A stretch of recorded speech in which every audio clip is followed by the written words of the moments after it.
which mitigators might have the most impact with the jury, okay? We're going to debate that right now. I want to start with a new visitor to our show, Rebecca Nitkin, criminal defense attorney out of D.C. Does she have any mitigators? Everybody has mitigators.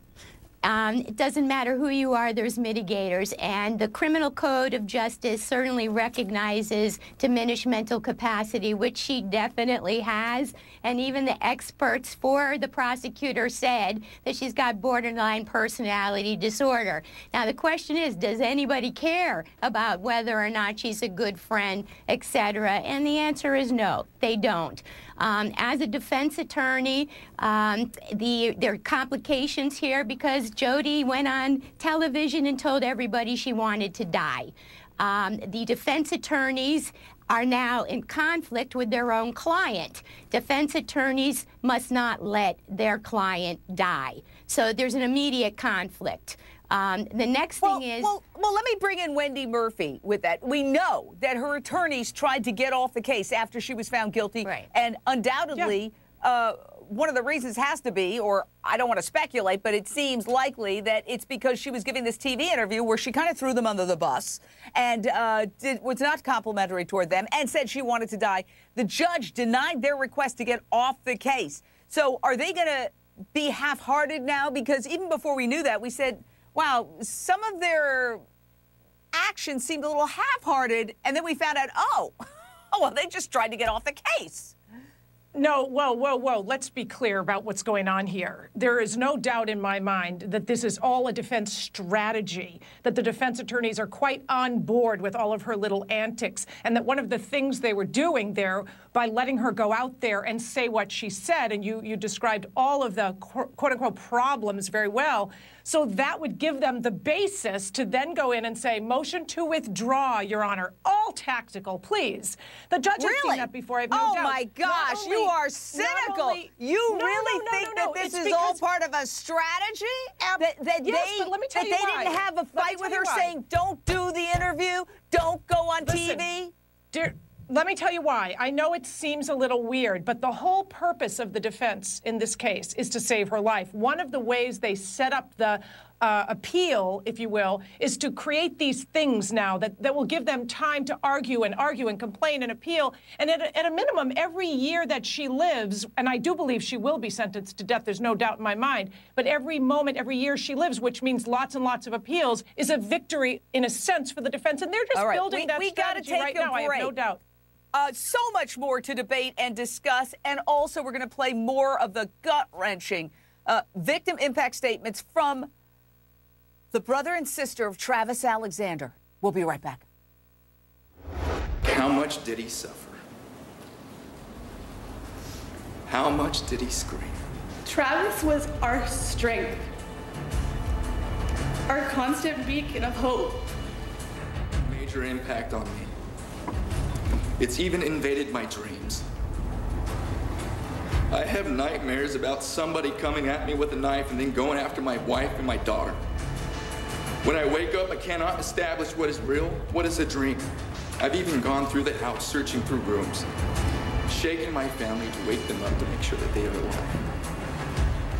My wife has woken me up out of nightmares because I was screaming in my sleep. It may sound childish, but I cannot sleep alone in the dark anymore. I've had dreams of my brother, all curled up in the shower, thrown in there, left to rot for days, all alone. I don't want these nightmares anymore. I don't want to have to see my brother's murderer anymore. I don't want to hear his name dragged through the mud anymore. Oh, she's crying now. The question is why. Now, here is exclusive video obtained by HLN of Jodi Arias' defense attorney, Kirk Nurmi, leaving the jail today. He met with Jodi Arias for an hour to discuss the mitigation strategy that is ahead that starts Monday. Beth Karras, HLN legal correspondent, you heard Wendy Murphy say something that I think is quite explosive, but I want to sort it out. the defense attorneys, Kirk and Jennifer Wilmot, had asked to get off the case after Jodi Arias did that interview with KSAZ, and they were denied. The judge also denied her the right to do any more interviews for the time being. Don't tell her about any more interviews. Is it possible, in any stretch of the imagination, that this is all some kind of strategy by the defense to set up some basis for appeal or throw some kind of monkey wrench into this entire process? Well, I suppose anything is possible, and given the timing of their motion to withdraw, coming on the heels of her interview right after her verdict, it seems that they're probably related, but we really don't know because the motion is sealed. There was an ex parte hearing. The transcript is sealed, so we don't have the content, so we're left to speculate. Given the timing, maybe that is one of the reasons, but there may be something more. I mean, we don't know what the relationship is between attorney and client, and I guess it's possible, but if I had to bet on it, I would say no, that it's not a setup. Yeah, Monica Lindstrom, and I'm sure Wendy Murphy's going to want to jump in here in a second, but Monica Lindstrom, look, these attorneys have devoted 5 years almost of their life to this case, or many years. I know she's gone through attorney after attorney, so I don't know exactly when they started, but a long time, okay? And then she does this interview and basically throws them under the bus, you know, kind of questioning their strategy a little bit, and so then they ask off the case. Is it possible that any of this is part of some kind of master plan? Jane, I really, really don't think so. And I know Wendy brought up a really good conspiracy theory, but these are defense attorneys. This is their license. This is their life as well. And although they have to work very hard and do everything they ethically can to protect their client and make sure they get the correct result for her, they're not going to throw their own lives under the bus or just throw up their hands and do everything that's unethical or unsound just to try to save her life. That's not what is required of them. These defense attorneys take their job seriously, but they take their license even more seriously. I know why they went in there. Well, I don't know for sure, but I'm 99% certain they went into the judge's chambers and said, "Judge, we cannot effectively represent this woman because she is sabotaging us. She's sabotaging her case. She's setting us up for ineffective assistance of counsel appeal," which is very common in these criminal cases. But they don't want to help her do that. That's ridiculous. No, all right, it's not Wendy, I want to give you... First go of ahead. all, okay. First of all, I didn't call anybody unethical. What I said was there are strategic reasons to plop into the record at the trial level these errors because they're thinking years down the line, what can we hang our hat on that we might be able to save her life? Maybe some 5 years down we'll have some appeal, our 10th appeal, and we'll be able to argue about this error, this ineffective assistance of counsel, this motion to withdraw thing that should have been allowed or denied, whatever. I've been doing appellate work for 25 years. I've written hundreds of briefs on this issue, not 100 briefs on this issue, but in this context, criminal justice, right? There's a whole doctrine of law that appellate courts across the country routinely recognize the lawyers who set up strategic errors for all right, now you're over our head. But you're saying basically they're setting up strategic errors for tactical reasons so they have something to appeal. Right. Listen, we can't talk to them now, but they're invited on our show anytime. Kirk Nurmi, Jennifer Wilmot, they seem to be hard-working attorneys, and we want to give them the chance to give their side of the story. And this is sheer speculation. I want to emphasize that. The Lifetime movie, Jodi Arias' Dirty Little Secret, will premiere June 22nd. Tanya Raymond plays Jodi. More on the other side. The sexual details of this story are so explicit. Did you have any apprehension at all about that part of it? Are you asking me if I prepared for that aspect of it? Did I have any idea? Well, I mean, I knew that they had like a very torrid, passionate love affair, but I didn't know the details at all. But I always tried to rationalize that it was because she loved him so passionately and so deeply that she did these things to him, to please him because it pleased herself. The last thing you want to do when you're playing any kind of character, no matter what they do or did, was you don't want to judge the person that you're playing. I think everyone can identify with the feeling of being madly in love with somebody and also the feeling of losing the person that you love. They wonder if they put themselves in their position if they would be capable of doing something like that. I think that's part of it. has mental problems. Jodi would freak out all the time. I had quite a few of her friends call me and tell me that I needed to get her some help. In fact, I had one call me in the middle of the night and tell me that she needed help.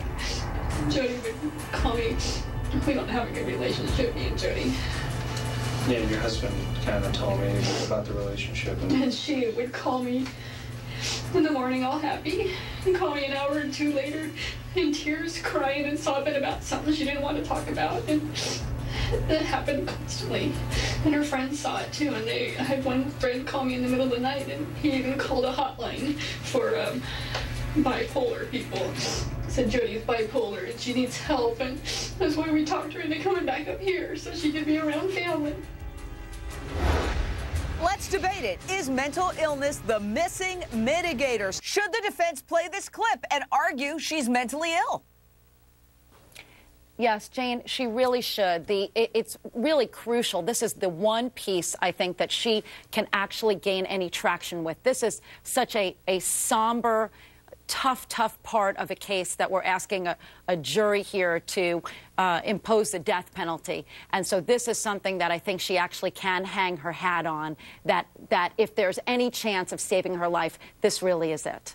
Rebecca Nitkin for the defense. I mean, they're talking about, oh, they're going to show her artwork.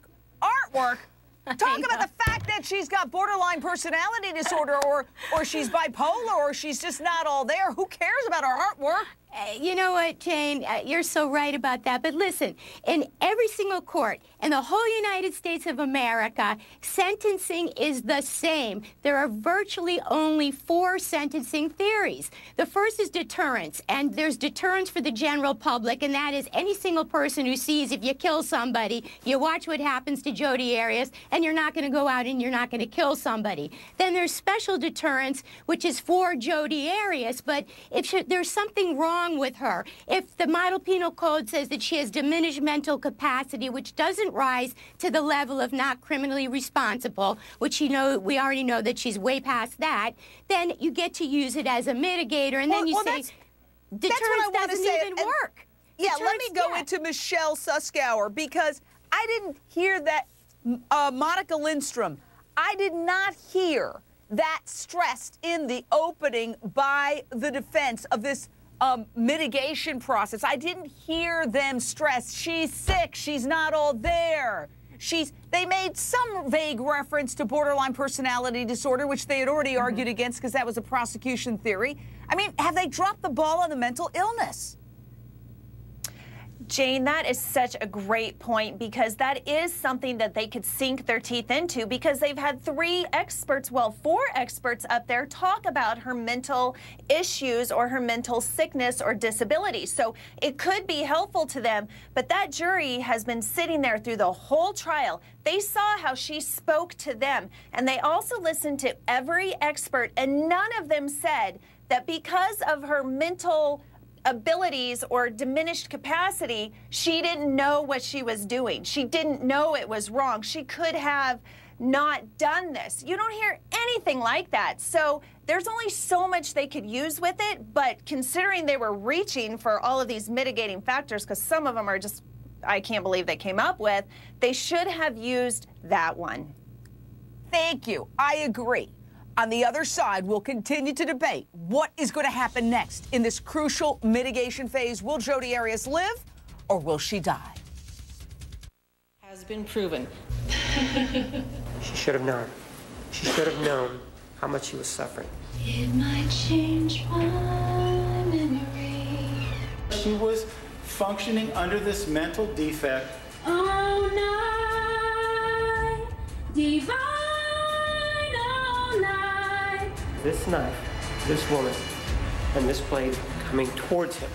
And he suffered all the way until he died, until she put him into another life. And I can't breathe until you're resting here with me. We have now entered the crucial mitigation phase. There is Jodi Arias going back into the Australia jail. You can see that she wears shackles, and she is shackled wherever she goes. Let's take another look. There she is, Jodi Arias in shackles, going back into the Australia jail. We also have exclusive video of her defense attorney leaving jail today after spending an hour talking with Jodi Arias, his client, trying to prepare their mitigation case. This man, a lot of pressure on him. He has got to fight for her life, even though she told a TV station she'd rather die. It would be the ultimate freedom.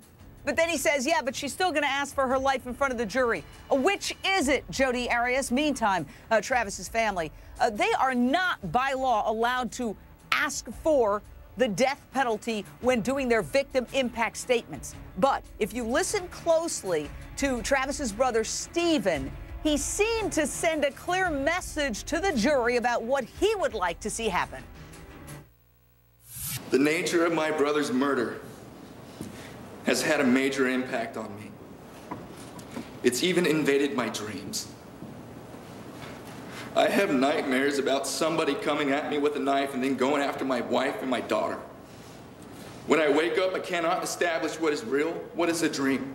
I've even gone through the house, searching through rooms, shaking my family to wake them up to make sure that they are alive. My wife has woken me up out of nightmares because I was screaming in my sleep. It may sound childish, but I cannot sleep alone in the dark anymore.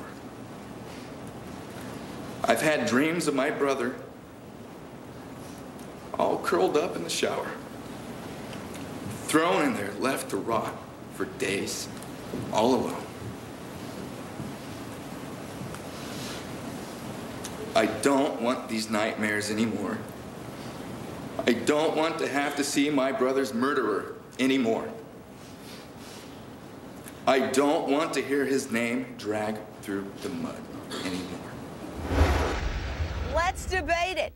Was Stephen Alexander subliminally making a pitch for the death penalty when he says he doesn't want to see his brother's name dragged through the mud anymore? He is tired of looking at this defendant, beginning with Wendy Murphy for the prosecution. I wouldn't blame him for wanting to express himself in as strong terms as possible, not to leave the misimpression with the jury that he has some compassion for her. I don't think she has much by way of heart or worth. I don't believe in the death penalty personally, but whatever mitigators they put on, you know, it's going to be like getting an upgrade on the Titanic. I mean, she has not got a lot to offer given how she's conducted herself, not only during the murders, but afterwards. And the jury's going to think to itself, we don't care that she used to be a nice person. Charles Manson was a cute, you know, newborn baby once too. We don't care. That's the problem with this case. They don't care anymore. Nothing she says is going to put a dent in the horror of what she did. Nitkin, she took the stand for 18 days. Could there be a subliminal connection between Jodi Arias and this jury, even though they convicted her of murder one, even though they didn't believe her story, even though her own attorney says 9 days out of 10 he doesn't like her, that it would make it more difficult, having heard her for 18 days, to give her the death penalty? Well, this jury said they can give the death penalty. I think everyone's kind of sick of listening to her, although personally it made me a little bit more humane towards her. I liked her a little bit more. I know Dr. Drew said that and they almost killed him, but now you're at the third and fourth sentencing rationales, incapacitation versus vindication. And Jane, I gotta tell you, vindication is an eye for an eye, a tooth for a tooth, and it's society's primitive urge to just really reach out and destroy somebody, like stab 27 times, cut their neck the same way and shoot them, and it is not good. And the Supreme Court back in the 60s said that is the worst sentencing rationale out of all four. So does anyone want to debate that briefly? Michelle Suskauer? Well, you know, I think it was important that, even though it's very unusual to have someone on the stand that long, it does potentially establish a connection with this jury. It really does. And and maybe that was part of the strategy, as opposed to some crazy scheme that Wendy was talking about with this motion to withdraw, which I don't buy at all. But they are going to pull out every stop here. They're going to do everything. It's no holds bar to try to save her life, whatever it takes. But they need to do it in a very serious and solemn way, and that's going to start on Monday. The Lifetime movie Jodi Arias' Dirty Little Secret will premiere June 22nd. Jesse Lee Sofer plays Travis. There's enough out there about who he was and about his beliefs that it was easy to realize how conflicted he must have been in this relationship with this woman, and how it went against all of his beliefs, and how that really just makes him a normal guy, you know, who's kind of in a relationship that he knows isn't going to be forever, but cares about her anyway and doesn't know how to get out. We lost our father on Travis's 20th birthday and our mother shortly after. And through this trying time in our lives, Travis was the one that got us through the pain and the hardship, because he was our strength. Exhibit 659. This is a picture of my grandmother. She is the one that raised Travis. My grandmother could not deal with loss, could not handle the reality of what happened. Travis being taken from us has put her over the edge, and her health eventually went into a downward spiral she never recovered from. Losing Travis has completely destroyed the overall health of our family. Straight out to a clinical psychologist, Dr. Catherine Smerling. When this woman says that this killing has shattered the entire family, can you give us an insight into how deep that pain and that suffering goes? Jane, this is a scar. This is a scar that they will never get over. They will never forget what happened, nor will they be able to dismiss the visual images that have been paraded in front of them for so long at a trial. They will have nightmares. They will have visual flashbacks. It destroys their ability to live in the present. It destroys the ability to have relationships. It's profoundly shocking to a point of denying reality, as the grandmother has done. It will take years and years of very, very good therapy for them to be able to heal. Well, as a matter of fact, Travis's grandmother died shortly before this trial started, and the family said she died of a broken heart. You know what's so sadly ironic about this is that Jodi Arias claimed PTSD, but in fact, the family of Travis Alexander is likely suffering from some sort of PTSD, doctor. They are definitely suffering from PTSD. Whether Jodi Alexander is suffering from PTSD mixed with guilt, mixed with regret, mixed with, a feeling of anger at herself for how she has destroyed her life and destroyed others' lives, it is the family of Travis Alexander who really deserves our sympathy. They are suffering and will profoundly suffer for a long time. Yeah, and it's Jodi Arias. She might wanted to become Jodi Alexander, but she did not become Jodi Alexander. Thank you, doctor. Stand by. Yesterday, I visited Jodi's jail, and I even sampled the food while I was there. Check this out. Okay, these are beans. I'll taste the beans. Let me see. Here we go, guys. What'd I do for the job?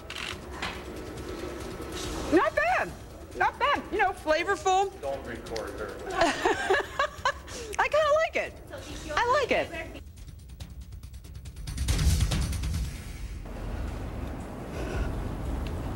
Recalling the moment that I found out about my brother's death, I think of my ears ringing, my stomach burning,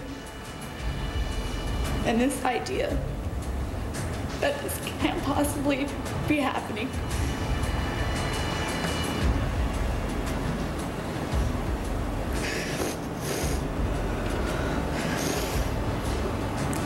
My heart sank into my stomach.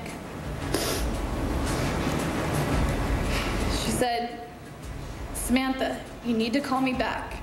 It's very important." I could tell that she was crying, and I recognized her tone of voice from before. I knew that someone was dead. That poor family, they have been through hell. And now, look at her. She's crying now as she listens to the victim impact statements. I have to ask, Wendy Murphy, you have been a prosecutor. You've dealt with many defendants. Do you think it is finally hitting the horror, the reality of what she did, the horror that she created, the damage she did? Is it finally hitting Jodi Arias or not? No, no, a psychopath, nothing ever hits a psychopath, and I think that's what she is. Remember, these people who are sobbing because they're in so much pain at the loss of Travis Alexander were sitting in the room when she was joking about wearing little boys' underwear so she could feed into his pedophile urges. That's how much she doesn't actually care. Look, I don't believe in the death penalty, but for a psychopath, you know, for the world to say we don't want a psychopath ever to live, that's not illegitimate. There's nothing unconstitutional about that. The Supreme Court has upheld it many, many times. She can walk into that courtroom and prove herself the second coming of Christ. She is going to be put to death because there is nothing redeeming about her. Nothing. We shall see. What she did is a horror. It will haunt me forever. I've seen the photos. Now, on the other side, a special tribute to Travis Alexander. Stay right there.